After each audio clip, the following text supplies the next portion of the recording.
Good morning and welcome to the Daily Cyber Briefing for Friday, the 28th of November. I'm Stephen Ridgway and I'm here with Ross, who is our Head of Engineering, to talk about some of the really cool stuff that we've been seeing going on over the last week or so. So I guess really, Ross, it's kind of over to you.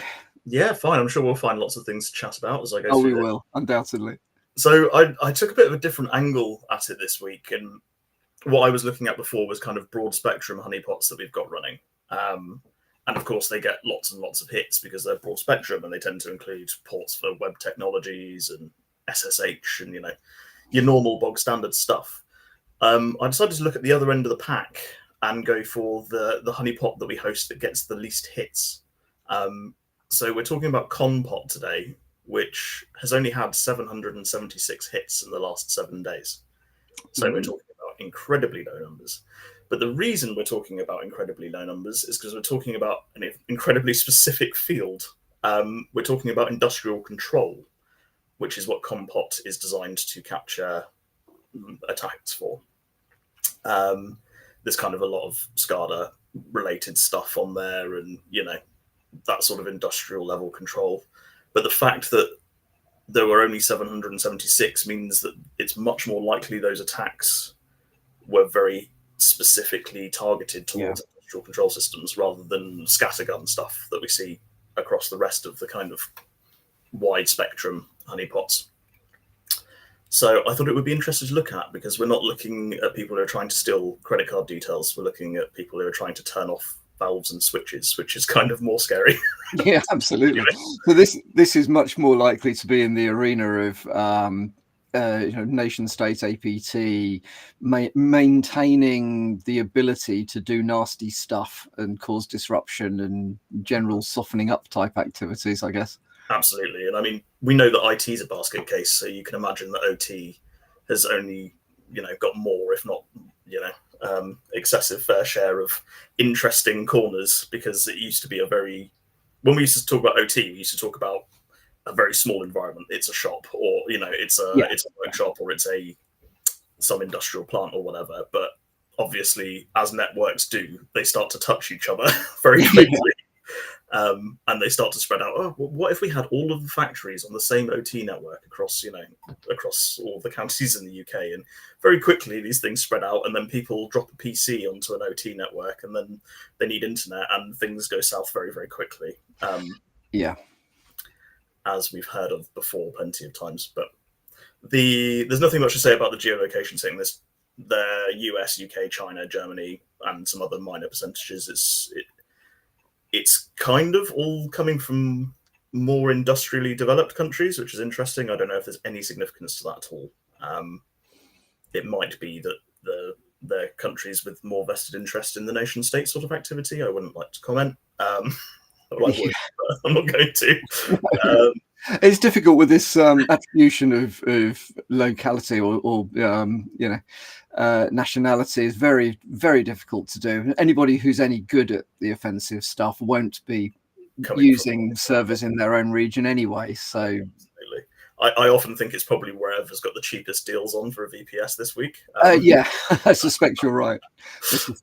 And of course, increasingly, we're just seeing that everything comes from Amazon. Exactly, yeah, they tend to be the top hitters. So the sniffed ports, then we've got 1025, which is an alternate port for SNMP, but also gets used for IIS and NFS, as well as a bunch of known Trojans and accounting software. There's just a heap of stuff that uses that port. It's not particularly well reserved because of where it is in the port ranking, but it does get used in some industrial applications as well, which is why Conpot have kind of targeted that as being one of the pots to watch. Then our old friend 10,001, Ubiquiti device discovery. We've talked, at some length about the situation over Ubiquiti over the last 18 months and the issues they've had with securing their things like device discovery and that sort of stuff. Yes, it does go to show, though, that even though we would think of that as being rather old hat, these attacks never go away, do they? No, because they basically rely on people not having a department that's patching everything for some reason or another. Ubiquiti might have taken 4 days, but the rest of the world could take years. Absolutely. And of course, from an attacker's perspective, once you've got a script you can chuck at something, it does no harm. There's no cost No, that's it. associated with prodding it to see. It's practically free, and the potential for a payout with the Ubiquiti stuff, getting on, basically appearing to come from an internal network, is just so colossal that you can't absolutely.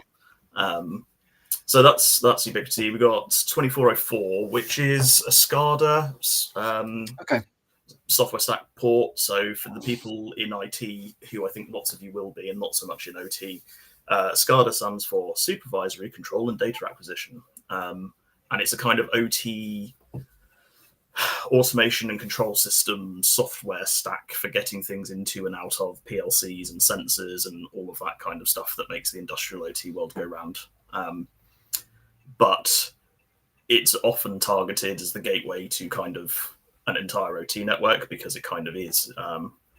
It tends to kind of sort of act as a dashboard for everything that you've got in your automation and infrastructure network. So is it, I take it then that once implemented, it kind of pulls in information and can push out information to and from all sorts of OT devices. Absolutely. It gives you central visibility, central management of these things. Exactly that. Yeah, it's designed to make the job easier and give you a single pane of glass, to use that word that I use all the time and don't like very much, but it does accurately describe what it does. So just thinking about that then, from a security architecture perspective, you should be treating that environment in the same way that we should be treating the access to security technical control environment. So segregate it off somewhere and put some very tight controls around it. Absolutely, yes. This port in particular is very interesting because it gets used for the IEC 104 protocol, which again might mean nothing to lots of people. It didn't mean an awful lot to me, to be honest. I'd seen it floating around and did some research, and it's electrical power grid telecontrol. So it's basically Telnet for the power grid. And I say that glibly because it also has no authentication and no encryption by default. Really? And it's a broadcast protocol. So I take it this dates back to the ARC, when something, yes. The fact that you could get stuff to do things over a network was so cool, you didn't really get much beyond that. I think so. And the spec, as you say, the spec will be ancient, and the spec will have happened by a bunch of industrial design people rather than network people. It'll have been like, oh, someone knows how to get a message wirelessly to that substation over there. That's great. Let's do that. So cool. We don't have to go there anymore. Yeah, absolutely. So it's not that it can't be secured. Of course it can be secured. That would be ridiculous. It's just that it's not by default. So that means that there's a lot of scope for people to mess up, which is why it's being hit. It's the standard in Europe, I think all over Europe, and in big parts of Asia as well. So it's very wide-reaching, including some countries that perhaps don't have so many strict kind of rules passed down to them about how to do certain things. Right. So, it might kind of be up to the local arm of the power grid to work out how they're going to do the encryption for their IEC 104. And that could lead to disaster for them, obviously. And there are a couple of interesting CVEs around this particular port, around IEC 104. One of them from 2016, one of them from 2019. I won't bother sharing links or really talking about them because they both boil down to different ways of causing denial of service. Yeah, okay. And obviously denial of service in this case is I might force a reboot on a substation, or I might force a power off status on a substation and turn off the power to an entire neighborhood, potentially getting larger from there, Yeah. Depends on how they've structured their networks, doesn't it? Well, it does. I mean, and you may think of these things as being, well, firstly, a little bit fictitious, as in, well, we hardly, nobody's turning off the power grid left, right, and centre. Mm. And secondly, well, surely it's going to be kind of localized, isn't it? But if we think back to, was it earlier this year? that through surges in green technology, the system protected itself from the Iberian Peninsula and switched off electricity for the whole of Spain and Portugal. Yes, exactly. So these things do happen, whether or not they're in the way that you're imagining them happening. As in a person with a hoodie on in a dark room causing the power grid to go out is probably not true. But also, a lot of this is just about inventorizing, right? It's about okay, let's go and poke some walls and see if we find any gaps anywhere. I mean, inventory, once you get into this sort of stuff, yes, all right, if it's your own factory, you probably know 80-90% of the stuff that's running in there. Mm-hmm. You undoubtedly will find some critical server sat under somebody's desk somewhere. Oh, absolutely. That's not been rebooted since 1999 or whatever it may be, but because that stuff is it's everywhere.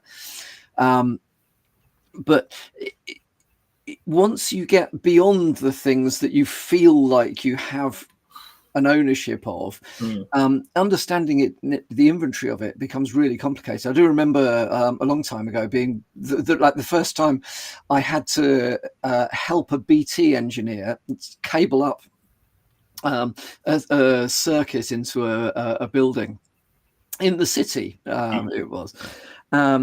And they went, they could see where the wires were coming out in the building, but they couldn't find a path back to the exchange. Right. So we went into the street, lifted one of the manhole covers, and there was a knot of cables, like literally like a foot thick knot of twisted pair of cables. And he just started jabbing like a sensor into them and talking on the phone to a guy in the exchange saying, okay, put the pinger on, the blue and yellow pair. Yeah. It was like, and eventually, having ripped this thing apart, found the ones that had the signal on it. And I said to him, well, how can you not know? What, isn't this documented somewhere? He says, no. Nobody started documenting this in the 60s or 70s when the infrastructure was first put in. And because it's never been documented, now with many layers and many companies that can touch this stuff, nobody's got any idea where any of these things go. No, this is it. When it was just the post office playing with these things, it's up to them, isn't it? But when you've got sort of 4 or 5 companies plus a bunch of subcontractors, I mean, there's about 10 subcontractors around here who do telecoms work on physical cabling. Then it becomes a bit more important to have things documented. I mean, I guess it's going to become easier again in some ways because now we're getting away from copper. There's just going to be more glass pipes, but they're kind of probably slightly easier to deal with. I suppose so. They're certainly harder to trace. Harder to trace for sure, because you can't just stick a pin through a bit of insulation and get a signal. Yeah, exactly. Yeah. Which I've been told happens in cabinets. You sometimes there's literally a clamp that goes around and pushes a pin through a piece of what they used to be PVC insulation, and then you'd be like, well, there's no signal on there. I'll unpin and clip onto the next one. Clip the next one until you find it. Yeah. Exactly, yeah. I guess that's why we used to see. You don't see it so often anymore, but I remember seeing as a kid poor, normally men sat outside those little boxes at the end of the road for sort of 9 hours at a time, wearing an umbrella hat, trying to figure out where something was running. Yes, they were literally sat there going, is it that? No, it's not that pair. Right, let me try no, it's not that one. Hang on, let me try this too. No, not those. Yeah, that's it, yeah. And that was his working day. That was the whole day, yeah. Must have been infuriating. Anyway, so that's the kind of SCADA end. The next port that we see the highest stuff coming out of is 50,100, which is a very high port, and that gets used predominantly by a media streaming platform called Runark, which I do not think is the target here. But it also gets used for, and you'll see why I think it's this, the Hawaii portal server, which I think Hawaii is probably a higher target than some random media streaming platform, and I think that's why Compot listening for this port. So that's about Hawaii telecoms, really. You're talking about the portals to things, well, not so much anymore since the changes with pulling a bunch of Huawei gear out of telecoms in the UK and various parts of the world, but you're talking about portals that potentially repeaters and broadcast stations and that sort of thing for mobile telecoms, which, that's pretty scary. To see that there are people on the internet, not very many of them, poking around random IPs and being like, "Oh, could you be Huawei?" That's doubly scary because, I mean, have you ever looked at, if you it's not so much OT, but like the home automation stuff. Mm-hmm. Have you looked at where the traffic goes? Oh, almost solely to China. Yeah, absolutely. Almost everything that you see it's a connected. No, my fridge, my kettle, actually I don't connect my fridge and my kettle. They're terribly old-fashioned. I do have some IP cameras that were fairly cheap ones, but absolutely everything I've ever looked at sends all of its traffic to servers in China. Oh yeah, 100%. And that's why when you're logging into these things, there's a slightly uncomfortable lag. Yes. Before you start getting the stream. Yeah, because which equates to about 300 odd milliseconds, which kind of takes you from this part of the world to that part of the Asia Pacific. Yeah, totally. Yeah, I've got friends who do research on sort of IoT stuff. And if they run any IoT stuff, they always run it in a segregated VLAN at home. They don't let it talk out. And try and wrestle control back from wherever the centralized control system is. So that's kind of the gist of what we've been seeing. The connection types, which are interesting, SNMP version 1.2, get next, standard stuff for control, but also AST I20100, which is used for petrol station inventorizing and automation in relation to fuel tanks. Really? This particular code is just asking how much fuel do you have of a fuel tank that would be on an IP address. But that's just because it's a convenient way of figuring out if someone's left the door unlocked. What else can you do through that? Well, the whole system is integrated, generally speaking, for petrol sort of forecourt OT. The board that displays the pricing right the way down to the pumps that report back how much petrol they've pumped, right back to the tanks that say how much they've got in them, through to the system that turns the pump on inside the petrol station if they're on the petrol station. So it's all a big linked system. Earlier on this year, I first heard about this as a kind of potential area for research, if you like, if you want to be a bit grey hat about it. And essentially, they found out that quite a lot of the boards that sort of have the pricing on them, the big public display boards, were being communicated to over unauthenticated Wi-Fi using this protocol. There were people sort of driving around with big Wi-Fi setups in their boot, just logging as they went past petrol stations, which makes sense because I had already noticed. I use Android Auto in my car, and it's a plug-in via USB jobby. It's not sufficiently new to be completely wireless, so I got a little adapter, and what that does is acts as a wireless base station, and your phone talks to it over Wi-Fi. Oh, okay. Because obviously you've got higher bandwidth than you do with Bluetooth or whatever. And then that transfers into the USB and plugs into the car. Whenever you go past a petrol station, it drops out. Okay. Like being next to a microwave. So they've clearly got some fairly juicy Wi-Fi that's just beaming the kind of data out to these boards that's just sat there all the time. So those signs that say switch off your mobile phone when you're filling up your car, basically a sign saying please don't hack our unencrypted Wi-Fi network. I think probably yes, because I mean obviously the implications are you could potentially get a bunch of free fuel. You could turn a pump on that someone else is supposed to give authentication to. You could potentially rewrite how much that pump had sent to your car. There's a lot of things that you could do with it on a very local basis. I don't know what the wider reaching impact of it would be. No, I mean you could cause some chaos because obviously a lot of the automation is so that the right amount of fuel gets to petrol stations at the right times. So they're talking about like, okay, tank is at 10%, send order to parent company to deliver a big fuel tanker worth of fuel. So I guess you could cause quite a lot of disruption if you suddenly told every petrol station in the UK, for example, their tanks were at 10%. That could cause problems. Yeah, absolutely. And also, I mean, if you wanted to cause chaos, simply preventing the pumps from delivering anything would be absolutely. I mean, if you did that at scale, Yeah, the UK would grind to a halt quite quickly. Completely. So there are some fairly wide-reaching potential issues.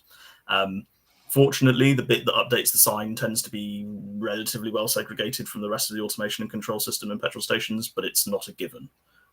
Yeah, that's quite interesting. I hadn't really, I know of people that specialize in aeroplane technology, security, and various other aspects, but I've never actually come across anybody that has looked in much detail in petrol stations. No, there's a lot going on everywhere. That's the problem. Yeah, that's true. Yeah. That is very true. But yeah, so the last interesting point on this, if we've got time, do we have time? Yeah, we have. Yeah, we can. Yeah. So I was looking into where most of this traffic was coming from. There's only 776 individual attacks, so it didn't take much to kind of poke around the IPs that are being used and find out who they're owned by. Interestingly, owned by and related to mostly one specific company, which is Sypex AI. Really? Yep. In particular, their scan.subdomain, which if you visit it doesn't return anything, but is clearly used as an outgoing domain. And what appears to be happening is that there is independent kind of research being done by Sypex into insecure OT systems. Oh, that's interesting. So, I mean, how do you feel about that sort of intelligence gathering by what is effectively a cybersecurity company? I think that's dubiously legal. Yes, I suspect that is illegal. I think it probably is. I mean, if you look at the most positive potential, it's because the IP address that we're using used to be on a customer list of theirs, right? And it's just not been updated. Because part of what they do is scan your systems as a customer of theirs and say, oh, you've forgotten to do X, Y, and Z, or we've managed to do this that we shouldn't have been able to do, and help them secure those systems. So the kind of most positive spin on it is, oh, this IP that we've got from our provider used to belong to someone else, and it's not come off of their list for scanning, and that's fine. It doesn't feel that likely to me, because presumably, however the customers are paying for the scans is probably on kind of, I don't know, a per endpoint scanned basis or something similar. So customers have got a vested interest in keeping their endpoint list up to date with Sypex. So to me, it feels like casing the joint.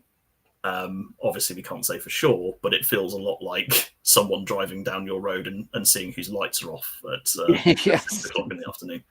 No, exactly. Well, that's very interesting. Either that or they need to undertake a compromise assessment and potentially have a look to see whether they're being used. Absolutely. Either way, it's not great. But I mean, we know that sort of casing happens in the cybersecurity industry. We've seen it with phishing providers, phishing simulation providers and stuff before, most famously. Yes. I mean, one of our customers has been on the receiving end of some very dubious practice through another cyber vendor. The cyber vendor world is not a particularly nice place most of the time. It's not. There's a lot of dubious things happening. I think the common one is that you cancel your contract with a phishing sim provider and then all of a sudden find yourself heavily phished, isn't it? That's the kind of standard. That one that's more common than you would realize. Yeah. So it stands to reason that it might happen in other areas of cybersecurity and possibly the other way around. So rather than driving a reapplication for a company to say, oh, actually, we do want that contract with you after all, it's saying, oh my goodness, we're being scanned. Who deals with OT scanning? Okay, Sypex is going to talk to them. Interesting. Generate your own work. That's been an issue for many years. we know it occurs. Obviously, we can't say for sure in this case. It could be No, absolutely not. And I'm sure that there's an absolutely innocent explanation for this. Blah blah blah. Please don't sue. Yeah. So that was my sort of brief look into OT really today. I didn't want to go too deep into it. I suspect a lot of, well, I mean, I don't have much experience personally in OT. I know that you've got quite a bit, and but I also think that probably on the whole, the people who listen to this, most of this will be new information to them as well. They're probably. I suspect so, because it's it lives in that arena of yeah, this has got to be really interesting, but it's not part of my responsibility. Finding the person who is responsible for it is often really difficult. Yeah. Absolutely. You end up with it, the people who are responsible for it being the people who were the engineers that used to actually like drive out to the substations and throw the switch manually years ago, but have kind of picked up a whole load of responsibility for now doing all this stuff electronically. Unsurprisingly, assume that when it's been put in right, and they just get on and do their job. So nobody feels that emotional ownership for it in the way that these days there is emotional ownership of your cloud environment or your your on-prem IT or whatever it may be. Yeah, I guess with long-lived systems, you can imagine in the case of, say, the substations, there's probably a 50-year-old service manual that was written when the system went in, and the operator just follows the service manual because they're good at their job. Absolutely. And that's what they've been told to do, and so they do that. And who's looking after the service manuals, who's looking after the system? It's a chronically underserved sector, I think, both in terms of innovation potentially, but also in terms of cybersecurity. It tends to get left out of the conversation quite often. Yes, I think you're right. I think there's there's and there has been for a long time scope, and I think there are various people in cyber that are well aware of the fact that this is being done quite badly, but getting any traction on doing anything about that is very hard. Again, it boils down to ownership, doesn't it? I guess if you can't figure out who owns that environment within your organization, how do you even start to make it better? Yeah, and in the end, in order to get investment to actually make some of these changes, the only way to do that is through having a proper understanding of risk. Yeah.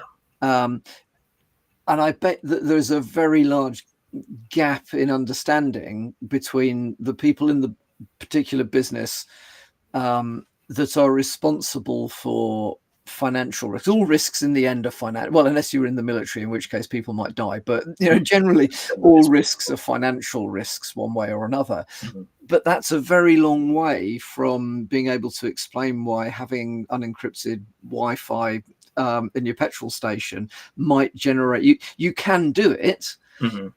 But somebody has got to think about it and join all the dots and then put a case forward for why you need to invest in actually fixing this. And because the language, there isn't a common language, there's not a common understanding of how to articulate risk, things that should be being done don't get done. Yeah, absolutely.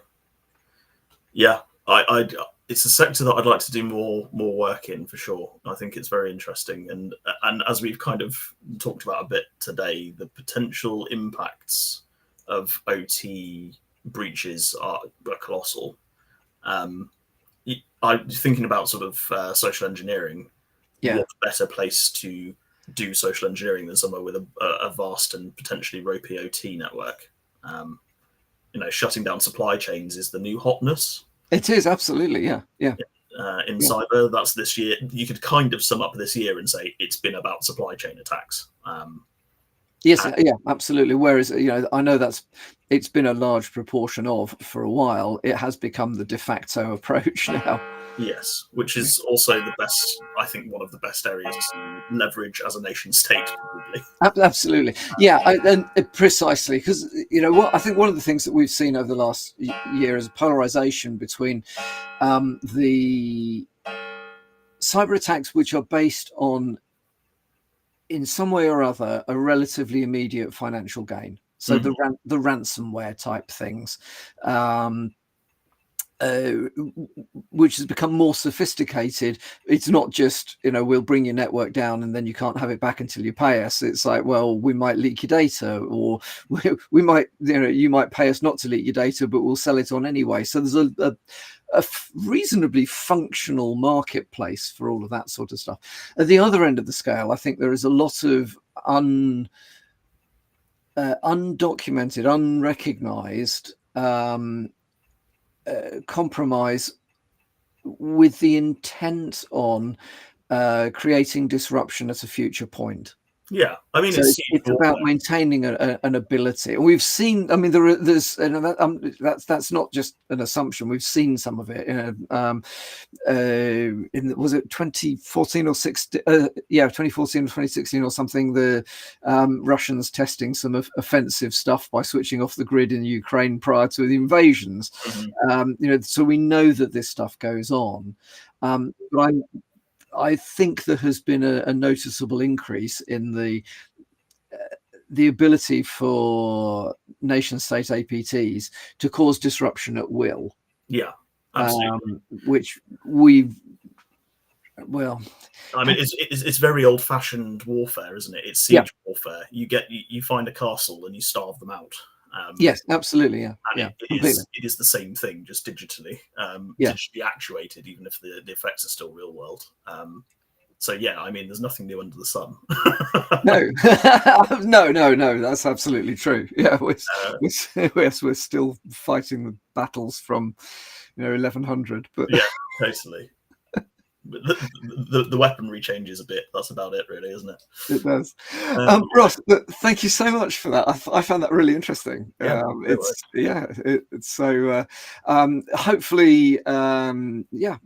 the end of the week. Hopefully, we'll both have a nice break over the weekend, and we'll be back to the hard grind on Monday. We hope listeners have enjoyed listening into this. And if you are listening in, have a good weekend. And we will speak to you again. Well, Ross and I will be back, I think, next Friday. Yeah, we should be back next Friday. Yeah, I think so, yeah. No reason why not. I will be with you on Monday with more of the boring stuff. So have a